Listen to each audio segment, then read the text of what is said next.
তো hello viewers, কেমন আছেন সবাই? আশা করি সবাই ভালো আছেন। তো জব নিউজ বিডির পক্ষ থেকে আপনাদেরকে স্বাগতম। তো আপনারা সবাই জানেন যে গত 1 আগস্ট থেকে কিন্তু বিধবা ভাতা, বয়স্ক ভাতা বা স্বামী পরিত্যক্তা ভাতা, প্রতিবন্ধী ভাতা, সমাজসেবার আওতাধীন এই ভাতার কার্যক্রমগুলো কিন্তু চালু হয়েছে।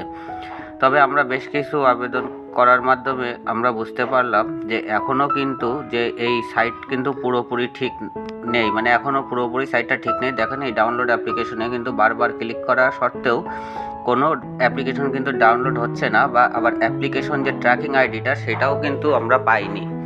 ঠিক আছে, তো এই সমস্যাটার আসলে আমরা প্রতি বছরই এই সমস্যাটার সম্মুখীন হই।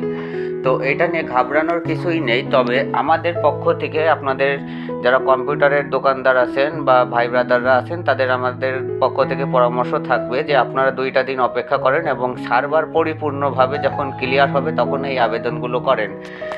তার কারণ হলো যে অনেক সময় হয় কি যে এই আবেদনের ট্র্যাকিং নাম্বারটাও কিন্তু আপনারা পাচ্ছেন না। দেখেন এখানে দেখলে কিন্তু মনে হচ্ছে যে আইডি একদম জলের মতন ক্লিয়ার, দেখছেন জলের মতন ক্লিয়ার, কিন্তু আসলে আবেদন করতে যেয়ে আমরা প্রায় বেশ কিছু আবেদন করেছি, যার মধ্যে কিছু ফাইল ডাউনলোড অলরেডি আমরা করতে পেরেছি এবং বেশ কিছু ফাইলেই এই সমস্যাটা দেখা যাচ্ছে যেখানে কোনো ট্র্যাকিং আইডিই নাই।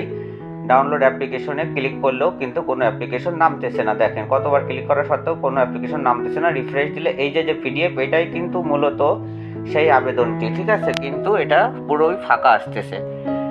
তো আরেকটি কথা যে এই সমাজসেবার এই ভাতাগুলোর যে আবেদন, সেই আবেদনে আমরা বেশিরভাগই হয়তো বা এই টাকাটা পাওয়ার জন্য আমরা মিথ্যে আশ্রয় নিই, এটা নেওয়া যাবে না। তো আপনারা যদি দেখেন আবেদন ট্র্যাকিং নাম্বার যদি আপনারা নাও পান, পরবর্তীতে যখন সার্ভার ক্লিয়ার হবে আবেদন ট্র্যাকিংয়ে যে আপনারা জাতীয় পরিচয়পত্র বা যে যাদের ট্র্যাকিং নাম্বার পেয়ে গেছেন সেইগুলো দিয়ে ট্র্যাক করে কিন্তু আবেদনপত্র ডাউনলোড করা যাবে, এটাতে কোনো সমস্যা না, ঠিক আছে।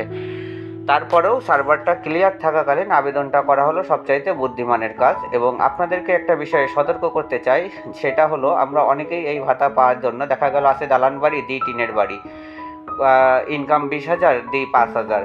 আসলে এই কাজগুলো করা যাবে না। তার কারণ এখানে যখন আপনার এনআইডি কার্ড ভেরিফাই হয়, এই এনআইডি কার্ড ভেরিফাইয়ের সাথে অনেক তথ্যই কিন্তু ভেরিফাই হয়ে যায়, যেগুলো আপনারা জানেনও না। কারণ আপনার পাসপোর্ট করার সময় আপনার এনআইডি কার্ড দেওয়া, টিন সার্টিফিকেট করার সময় আপনার এনআইডি দেওয়া, সব কিছুতেই কিন্তু আপনার একটা তথ্য কিন্তু সরকারের কাছে অলরেডি জমাই থাকে যে এই আইডি কার্ডের মনোনীত ব্যক্তিটার আসলে সম্পত্তির পরিমাণ কী তার সামাজিক অবস্থান, এগুলো কিন্তু থাকেই। তো এই মিথ্যা তথ্যগুলো দেওয়া মানে আপনার আবেদন কখনোই হবে না। সবচাইতে বড় কথা, যে বিধবা হবে সে বিধবা ভাতা পাবে, যে যার বয়স হবে সে বয়স্ক ভাতা পাবে, কিন্তু আমাদের দেশের সিস্টেমটা একটু ভিন্ন। আমাদের দেশে শুধুমাত্র যে একেবারেই গরিব দুস্থ তাদেরকেই দেওয়া হয়, এই ধারণাটাই আমাদের মধ্যে চলে আসতেছে।